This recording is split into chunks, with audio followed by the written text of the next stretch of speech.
Hey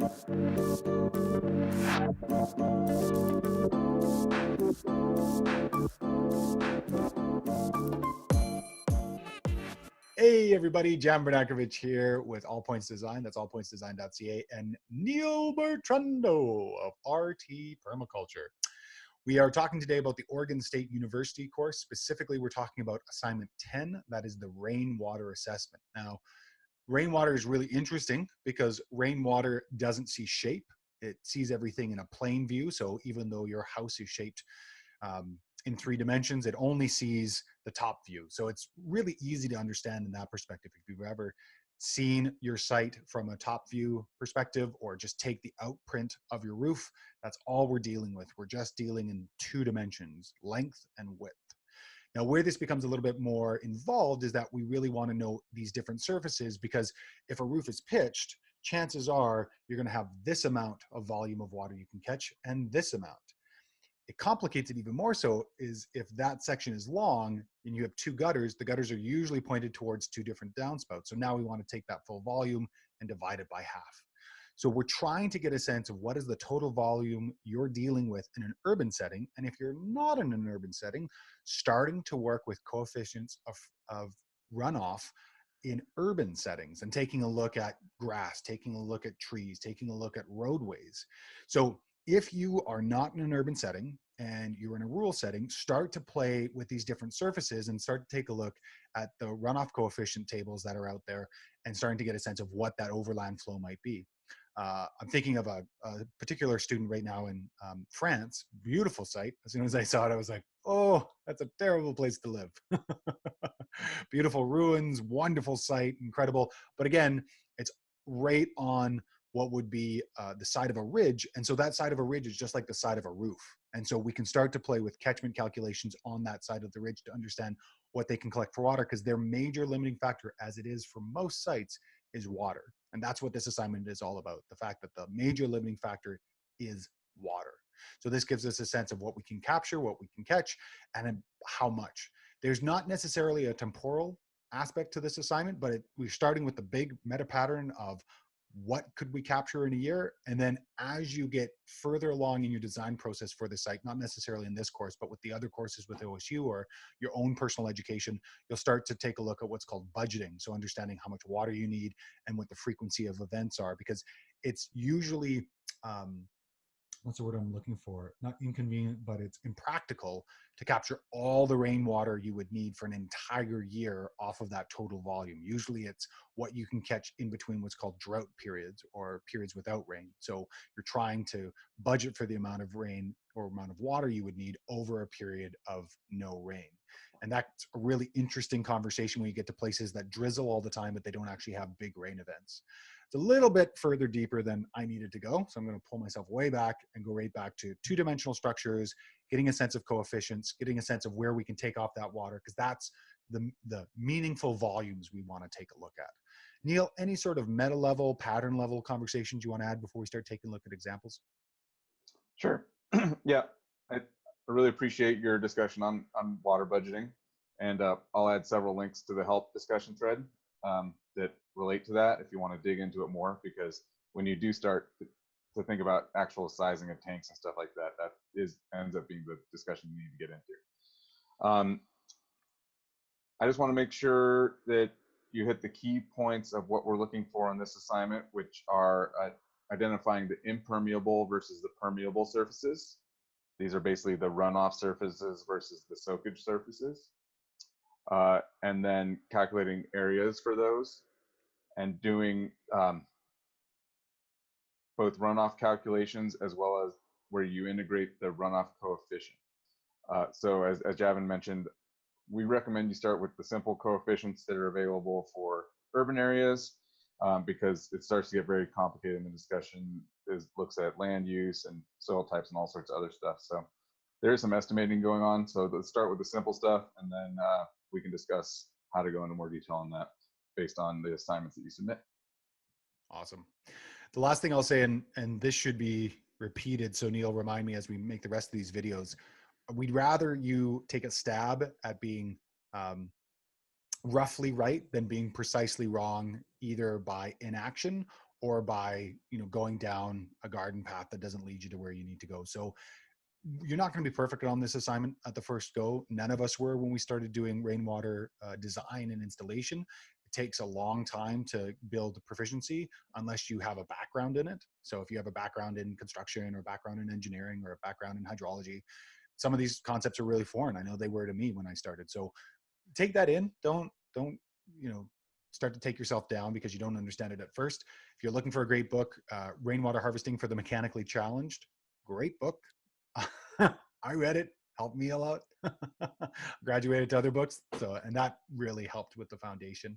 Also, there's a great book coming out out of the Essential series, out of New Society Publishers, written by my friends Rob and Michelle Avis, all about rainwater catchment and storage. So take a look for that, and when it comes out, I'm sure we'll end up putting a link someplace, or you can just look them up and look up the essentials for rainwater harvesting. I'm going to show you an Great. example to start off here, although I see Neil just opening his mouth. So Neil, did you want to say something?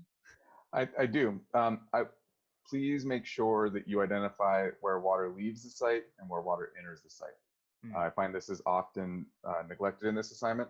And even if you're just taking a stab at it, it starts the conversation around that. And these are really important edges because we're always looking at designing with respect to edges and using permaculture concept. Where water enters your site is the first chance that you have to use it, catch it, store it, do something, make a management decision that affects it. And where it leaves the site is the last chance you have. So that your management and design opportunity is basically the gap between where it enters and where it leaves. And if you identify those boundaries, that gives you constraints and ideas about how you might use it. And Neil just gave us the perfect segue into our first example. So again, great example here with a number of things that are really important to point out. So first and foremost, they've given us a very clear legend, and they've given us a sense of what the surface is. So house roof, clay tiles; garage, clay tiles; mudroom, clay tiles; shed, metal; paving, concrete. Fantastic. Right off the bat, very clear. The coloration is almost exactly accurate. Hard to do with pencil crayon, like that they've done it this way. I would have preferred they hadn't used green for any sort of impermeable surface. I would have rather they use something that isn't blue and isn't green, because again, green means plants, blue means water. They've given us downspout locations, which I really appreciate, and they've labeled them, which we'll get to in a second. And then they've taken a look at position where water leaves site. So these areas are very specific. We know exactly where they are. They've shown us where water flows onto the site. And then they've shown us the water flow from the original watershed assignment. So they've captured the big and the small. The other thing they've added, which I really appreciate, is they've kept their contour lines for this assignment. Really important. If you've got them, put them in. And they've labeled the elevations. One thing they haven't done, although it's assumed because everything normally here, and especially usually what's on the top of the title block and the scale block is the predominant unit of measurement, they definitely could have put that this is in meters up here. I know it's the UK.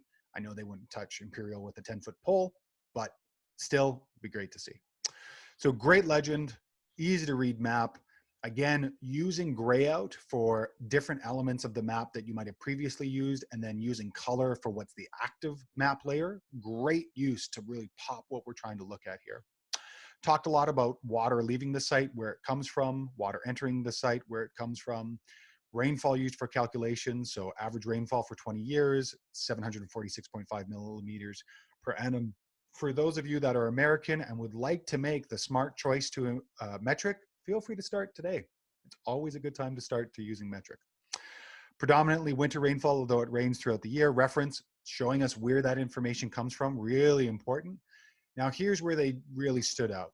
Not only did they do the specific runoff calculations for areas, so they took the runoff volume for the house, and they gave us the full house, but then they went to each downspout. So they gave us a sense of where each downspout is and what the volume is per downspout. And that on the urban scale is the type of specificity we want to see. That's the detail that will help you the most, because now you know this water over here can be used for this front yard. It's still going to go up a little bit, probably up 1.5 meters, but if you catch it higher up on the house, chances are you might be able to use it. Or potentially this water could be used for the back of the house, and you might be able to capture water off the road. So again, when we're talking about rainwater harvesting, we're always thinking in what's higher and what's lower, because that gives us a sense of what can be captured and what might be able to be passively used, or if there's enough elevation difference called head height gives a sense of potentially what kind of pressure we can use for irrigation or watering or other uses. Again, typical runoff coefficient. They've also given us the runoff coefficient table that they used: tiles, corrugated metal, concrete, brick, untreated, soil on slopes less than 10%, rocky natural catchment. So really great to see all these pieces. They gave us the downspout, again, volumes for C and D, and again, they've labeled C and D, so it's easy for me to find. Shed roof, again, giving us the runoff coefficients, giving us the area, giving us the coefficient, giving us the total amount of liters. Why would you use metric, you say? Because it works on the deca system. That means tens, not foots or forlongs or fortnights, but tens. Very useful in calculations. I've worked with people who've used both, and they always have mistakes. In my experience, they've always had mistakes. Even really smart people, they're like, oh, I was thinking about that in feet, but it's meters. Anyways, you get my point about what I and how I feel about the metric and the imperial system. Feel free to write your complaints below about why the imperial system is somehow superior. I would love to get into that conversation in the comments section. So useful. Anyways, lots of great examples here. Easy layout. Everything's on one page. I don't have to go running around to a number of different areas. Great title block as always. All the elements I really want to see: where water enters, where water leaves, downspouts, are really parsing out those different volume calculations. My information to them after I saw this was, let's go back and let's start to do the the permeable surfaces now. So while this assignment only calls for the impermeable, if you've gone this far, chances are, if you're my student, I'm going to ask you to go the next mile, because chances are, if you're working on this level, especially in large areas, as we started this conversation off, that's going to be the next piece you're going to want to take a look at. And again, just think as the big landscape as the small landscape. Big landscapes are just a series of roof pitches, and at the top it divides, and at the bottom you can get a gutter, like a valley or a drainage. And we're just using that same terminology. I find when people move to the broad landscape, they lose the perspective to be able to do it effectively, but stick with that roof terminology and ideas and you'll be fine. Neil, thoughts on this one? I really like it. Looks great. All the information is easily accessible, well labeled, good legend. Sub calculation or calculations for all the distinct pitches and downspouts, all really relevant and practical. If you are in the US, I recommend you use the imperial system, because all the materials you're purchasing and sizing are going to be based in that. So even though metric is nicer to work with mathematically, there is the context of the system that we're embedded in. And so match your measurements to the materials that you're going to be purchasing to make that easy. Yeah, absolutely. Absolutely. And stick with one or the other. As soon as you start mixing them, then that's when things really start to go haywire. Yeah, and that's a great point. Here in Canada, we're still using inches and imperial for construction, and so most of my joking conversation comes from having to switch back and forth all the time in Canada, and it is problematic. So do stick with one or the other, and do use whatever it is that you have for supply. If your supply is in imperial, work with imperial. If your supply is in metric, work in metric. What I don't see here, actually, I would like to see a specific location. Maybe it is where water is entering and leaving the site. And if it's not at a point, that could also be a line. Water might enter along a contour line or a sidewalk edge or something like that. But really clearly making those call outs, in my opinion, is really important for us to start to analyze how we might utilize water as it flows through a site, where it enters and where it leaves. Yeah, and at least by my estimation, Neil, they've done that here by showing us this legend of position where water leaves the site. So we've got some real specifics, and then water flow on site and further off site. So I think they've done a pretty good job of that. Maybe they could have done a little bit more. It's possible. Yeah. Mm-hmm. So, yeah, I didn't see the curved arrow with water leaving the site is accurate. I'd like to see something like that specifically shows water entering the site. Yeah, the water flow on site is specifically the blue lines that come on. And then one of my suggestions to them when they gave this is that they had the same arrow, because they took this arrow from their watershed assignment. And so all of this is actually water flow on site. And so in my recommendation to them, it was to change these to blue arrows, because they do have some blue arrows here showing where the water comes on site. Right. But these were Okay. also, in my estimation, and when they came back, they said, yeah, you're right. So great pickup. Do you have an example for us there, Neil? So this is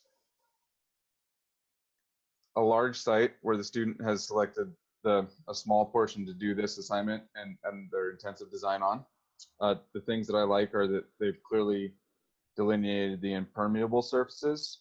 It sounds like they have a gravel driveway, so they've also delineated a semi-impermeable surface, and they've differentiated those, because they have different runoff coefficients, which I think is really valuable and accurate.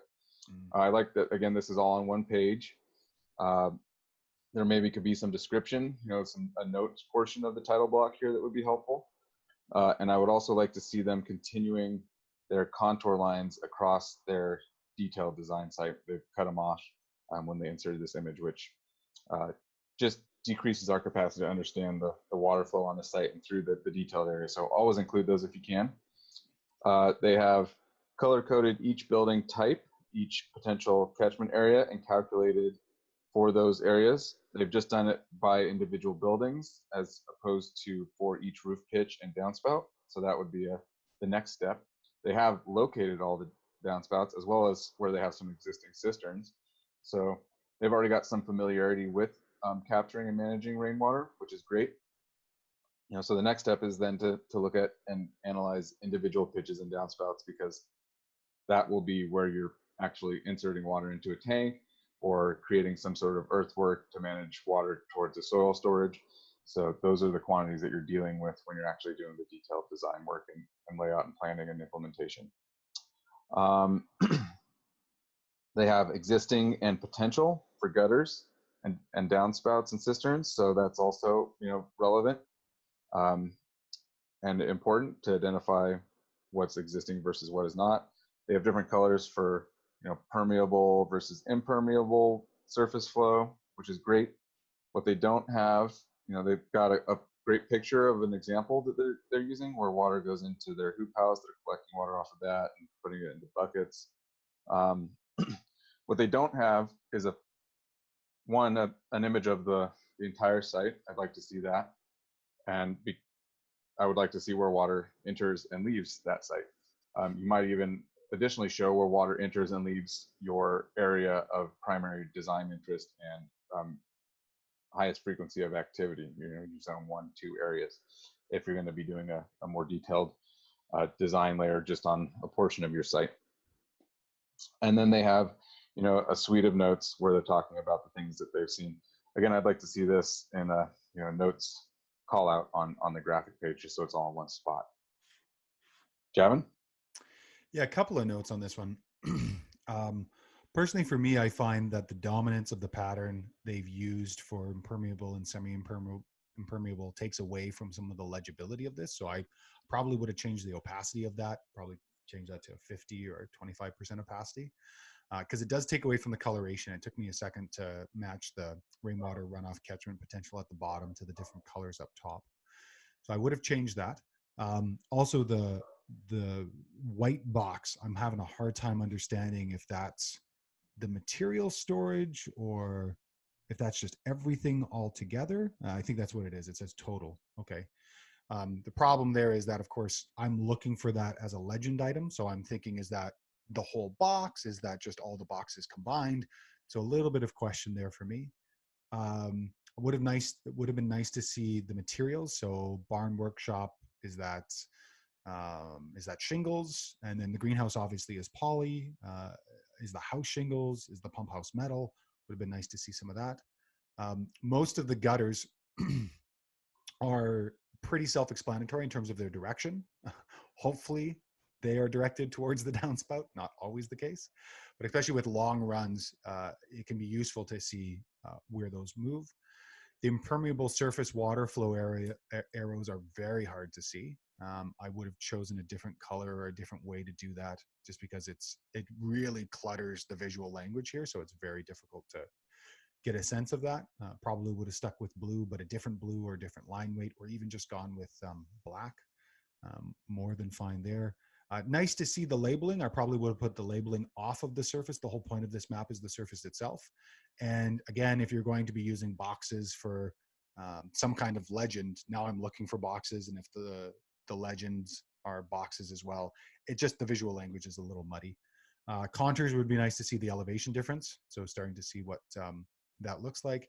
And the other thing here is that they've taken a different line weight for, we're being real persnickety now, but they've taken a different line weight for the contour to the left of the specific design area, and they've used the roof angle line weight style that they've used. So now all of a sudden I'm looking at that going, is that a roof angle? Because it's creating a question in my mind. Obviously that's a contour that they've decided they just missed it and it's something else, and that's fine. But realizing, I think we've said this before, if you are 90, 95%, 99% of an assignment and you've brought it to our attention, we're going to look for the 1%. And it's just to make you understand these elements and just to improve your design conversation. So that's really all I have to say on this one, Neil. Great. Yeah, they do have a 5-foot contour line in their legend, so that does tell us the elevation change between those. If they had individual elevations on each one, that would be even better. Totally, the line style is important to make sure you got the right ones matched up. And I totally agree with all your comments. Their arrows on the rooftops, you can just use one arrow. If it's in the same direction, just use one. A bunch of arrows doesn't convey the information any more than a single one. So that would help declutter it, changing the actual color and having it pop better, and changing the opacity on the other pieces would also help that. Awesome. Okay, I've got another example for you here. So this is Amy up in Alaska. And great, again, so what she's done is she's taken her pre-existing base map, she's turned it to grayscale, and she's turned off the color, and she's just brought up a coloration to show us the roof surfaces, the impermeable surfaces, some problematic runoff, which is great. So already starting to take a look at some problems. So she's taken a red arrow to say this is problematic. I'm just gonna follow along here with the bouncing ball. So yeah, she's made some great examples here. Water entering the site, dark blue. Water leaving the site, light blue. Taking a look at the roof surface, great example of one arrow is all you need. Obviously, there's going to be a roof ridge here. That was one of my comments to her, that she could have shown us those roof ridges, especially here with the gift shop, because I imagine, and again, this is just me imagining, so I don't know if this is the case, but chances are there's probably some kind of hip roof here that comes up like so, potentially. So there's a couple of pieces here that could have been explained. And if that's the case, then there's also an area over here that maybe hasn't been totally accessed. But when you see these L-shaped buildings, you start thinking about roof designs, and it's a good idea to start understanding what that means. So good to put the roof edges on. She also put the downspouts, which I love. Great to see. It also shows me where there aren't downspouts. So chances are there's going to be some problematic areas around here where snow, especially in Alaska, is going to be piling up. And the use of snow and the piling of snow is a whole wonderful design conversation onto itself. Snow is a 10-to-1 in terms of water collection. So 10 inches of snow becomes 1 inch of water, or 10 centimeters of snow becomes 1 centimeter of water. It's a 10-to-1 ratio. So that gives me a good sense of where potentially there might be some microclimates or some places to soak in water later on, especially when you start taking a look at this is north, this is south. If this snow piles to the north, if this snow piles to the northwest, if this snow piles to the north, now we have some more gears turning about where this water is come the spring. So lots of good examples here. Of course, this is only one slide, so now we have to go to the next slide. And she has a lot of information here, so there's a lot of pieces to bring in. Takes a look at the restaurant, stays in Imperial, which is great to see. Takes a look at the downspouts.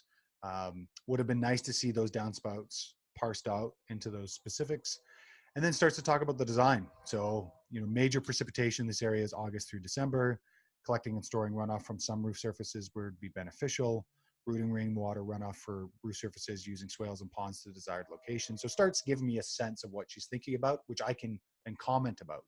If you don't put down what it is you're thinking, I and the other primary graders and readers can't say anything about it. So the more you show you the work, the more you show the work, the more we can comment on the work and interact with it. Yeah, all of these were really good points, and I really liked what she put together here. So, Neil, any thoughts or comments? I really like the clarity of water entering and leaving the site, and she's even clarified how it enters and leaves the site, via surface runoff or in a pipe, that sort of thing. If you got a culvert that's entering and feeding water into your site, that's a different type of water than might be coming off of just, broad surface runoff, or if it's coming through a stream or something like that. So just really good to start to clarify and add details for how the water moves on your site, how it shows up on your site, how it leaves your site. It looks like she's got a really steep hill that's going to feed a lot of flash runoff to her side, or potentially snow with a cliff there. There's some really interesting phenomena there. Overall, great, very, very clean and clear and easy to understand. One of the things that is part of this assignment is to identify some areas where you might utilize the runoff on your site. And so I'm hoping that she called that out in the next slide, and some of the information. Yeah, rainwater usage design right there. So she did a good job of that too. I'd like to see maybe some symbols or some visuals of that on the first slide to correlate the two and give me a better idea, and I can share more thoughts on it with the student. And also, I really like the use of the table to organize the diversity of information she has, because she has so many runoff surfaces. The table with the grand total and all that stuff is a much more clear way to present this than the legend that we saw in the last time I shared. Yeah. The last thing I'm going to say about this assignment is that we're seeing a much different title block, and this is more what we're going to see in conventional plans. Usually off to the side, static, part of the border usually, but with all the information that you can just copy and paste. Something that I'll say is that this course specifically has introduced me to the option, and Neil in particular has introduced me to the option of using slide presentation software to demonstrate design. Great thing about that is that you can size your slides, so they can be bigger, they can be smaller, and they're always keeping the resolution. So think about that as well. If you like working in a certain type of format, I personally like working in a, I want to say it's A2 or A3, 11 by 17. Just because it fits, it's a small piece of board I can always take on site and work with clients. Clients can see it. I find, especially for the type of work we do, when you get into standard A1, A2, yeah, it is A3. When you get to A1 and A2, clients can get overwhelmed with that. So it's nice to keep it in a manageable format. And so for this, I would recommend, if you're using slide technology or slide programs, resize. So that way, if you ever wanted to print it, you could. It's just nice to future-proof your designs and your conversation there.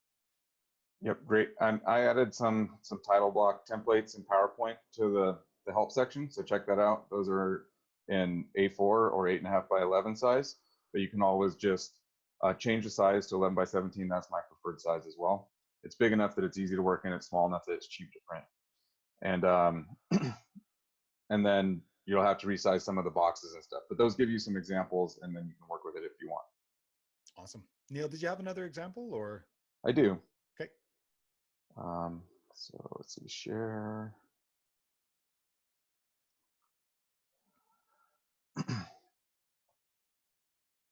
Great. So this example I really like because they have it all on one slide again, and although they don't have a title block, they have very clean scale bar, north arrow, title of the title, the date, the person that drafted it, all that stuff, and then they have just go down in very clear bullet point references to each section that they need to answer. They have individual buildings that have impermeable surface square footage calculated, as well as parking lot, asphalt, concrete, and skate park. It's interesting that the skate park all drains to the center. This might be something a little bit more complicated to deal with all the pitches, but if it's draining to a central drain, then where that drain exits is going to be, one of my next questions. Where does that go to? Does it go over to, a storm drain that pours out a culvert on site, or does it go off site? Whereas the office public works garage looks like there's two pitches. So I'd like to, again, like Javin said, I'd like to see the pitch there if possible. Just looks like it's straight across here.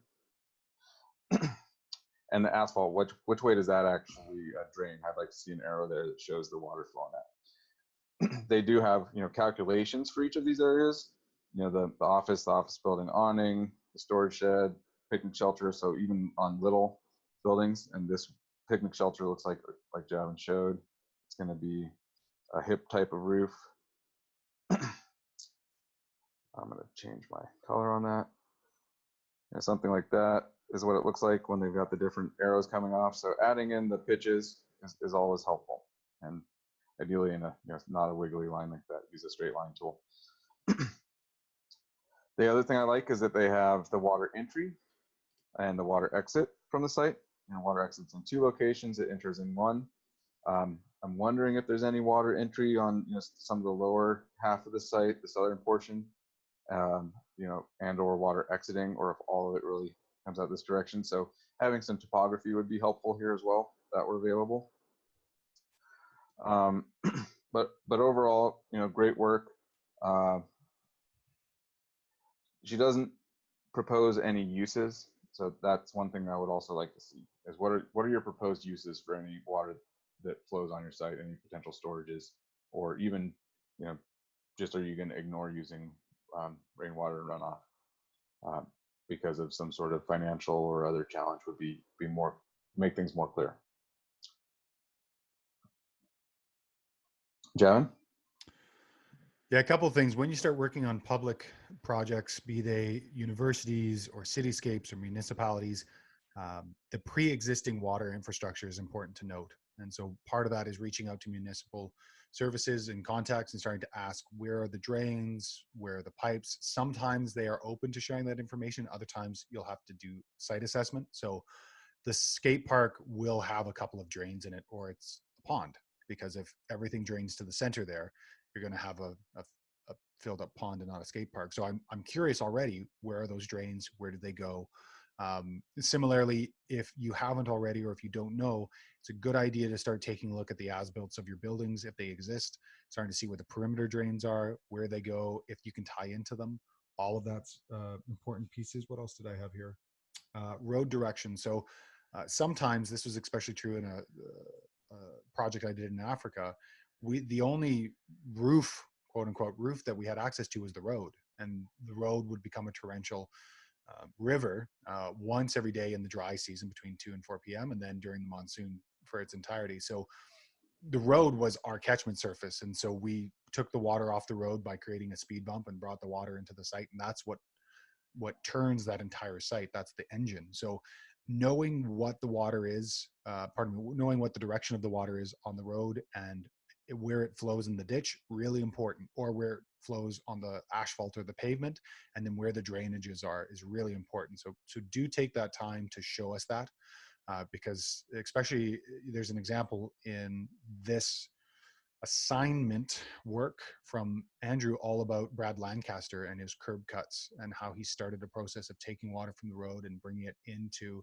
a boulevard scape to regenerate a landscape that looked like the moon, or it looked terrible in Tucson, Arizona. So really important to take a look at all these different elements. And then, as Neil said, culverts and pipes, they almost always exist on properties.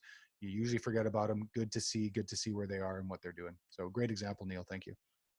You bet. Yeah, I'm just noticing actually also that it looks like there's a wet spot right here. And so maybe there is a little drain from the skate park right here feeding this wet spot that's coming out into the parking lot. So there's an opportunity there potentially. And that's a great example to actually just do observation. You might not need to talk to somebody. And something that I know that my mother, who's a project construction manager for a number of years, if we don't get a reply to our emails, we kind of stop and we're like, oh, they don't want to talk to us. Follow up with phone calls, go take a look at the site. There's lots of ways to get the information. Don't just stop at an email that goes and drops off. All of us know how much that happens to us. So, do be tenacious with your investigations. One thing that we're not looking at on this assignment that I think is really important to think about in your site's overall setting and the watershed and the water flow through your site is, for example, where does this water that enters the site come from? And ideally, in your watershed assignment, you will have looked at what the catchment area is that is most relevant to your site. So you can get an idea about how much water is coming and entering your site, especially from overland or surface flow. So if you really want to go the extra mile and connect these two assignments together to really look at water moving into your site, moving off of your site, what falls in your catchment area, and how that affects your water budget for your site. I encourage you to explore that, but it's not required for this assignment necessarily. Yeah, great points. Thanks, Neil. This is an example in France, showing us a couple of pieces here, which is great, really giving us a sense of water flow. And the differentiation of color arrows really shows us the water entering the site, the water flow on site, the water flow leaving the site. The colors could be a little bit more differentiated because you do have to look at it for a little while to get it. You can see it, but it takes a little bit of time. So it would have been nice to see that. It's also nice to say that it's overland flow. It's obviously all surface flow. So it'd be nice to see that as well. Roof is there, pavement's there, driveways there, stairs are there, great. And also showing us the flow off of those impermeable structures, great to see. Nice to see the downspouts. Question about the rain barrel here. I should be pointing this out. Question about the rain barrel here. So we've got our rain barrel over here. Rain barrel drains roof water onto land. Okay, then how does the rainwater get into the rain barrel? I'd love to see that connection because right now I don't see it. I don't see where that is or how that happens. So that would have been a nice thing to see. Good little jocular humor. It's a key or a legend. Nice to see. Nice to have a little bit of personality come out through these things. And again, they took their base map, turned it to grayscale, and then just gave us the information necessary. I can make suggestions or ideas about the flow of this stream, but would have been great to see directional, or better to have seen the contour lines been brought onto this map. So it would have been a foregone conclusion. Again, they did a small table just to give us a sense. Forgot to put in the units. So luckily, working in France, you only have one option. You're going to be in millimeters and meters, but would have been nice to see in the work itself. The roof has two downspouts that go underground and drain into the rain barrel that is halfway in the ground under the large walnut tree. So still would have liked to have seen that connection and where that is, because that then influences the design around that area in terms of digging. Catch rainwater from the pavement and driveway. Probably earthworks would be best. Maybe a little ditch filled with earth or gravel. More observations would be needed to know the correct coefficients also. For the calculations above, they are my best guess for my knowledge at the moment. Wonderful. And that's all we can ask for. Give us what you have, give us what we know you can do, and we'll go from there. Would have liked to have seen the two downspouts parsed out. And I think that's about it. This was a really good assignment. I appreciate how they do a lot of this contrasting work with the grayscale of their base map, really showing what they needed to show. Neil? I want to second changing the arrows a little bit more.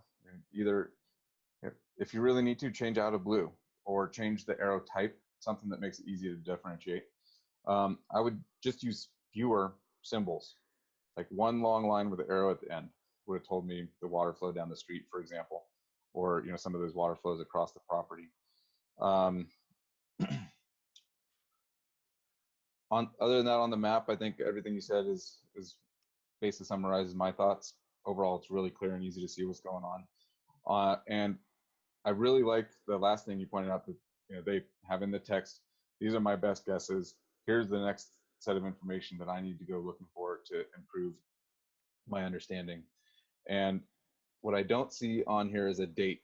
So, one, clarifying, the gaps or what sort of information and assumptions you're using and making is really important, so that, especially for you, when you come back and look at it, you don't just say, oh yeah, this is all exactly right. It's like, what was I thinking here? I don't know. Well, the notes will help you tell that, help you understand that better. And then having a date, so you can be like, oh, this is what I was thinking at this point in time, relative to maybe, the next round of calculations or revision you do, have a date on that, so that that you're working with something that's most recent, and or you can track your progress through time on it. Yeah, great points. Great points.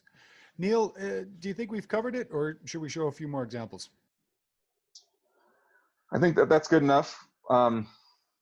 There's so much complexity in this assignment that I don't want to get too overboard on examples, unless you have another one that you'd like to show. No, I think that's good. There's always more examples, but really, let's take the pattern to the detail again. So big conversation is waterfalls from the sky. We want to see where it's hitting. We want to see where it's going. We want to see where it's captured. We want to see where it's going after that. So managing the overflow is a really important piece. We want to know how that water enters the site, if it enters on a surface or pipe or a culvert. We want to know if there's any drains. We want to know where they go. And we want to know what your thoughts are about it. What are you going to do with it? Where could you potentially use it? What are some problem areas? What are some solutions? Making sure you give all the assignment information necessary. And again, having a standard title block takes care of that every single time. All you got to do is update the date, and that's it, because chances are the site's going to be the same for, well, the site should be the same for the entire course. You're going to be the same, all of that. So really get into that standardization, and you'll find that things go really quickly. Thanks so much. We're looking forward to having you at the next video. Enjoy your assignment.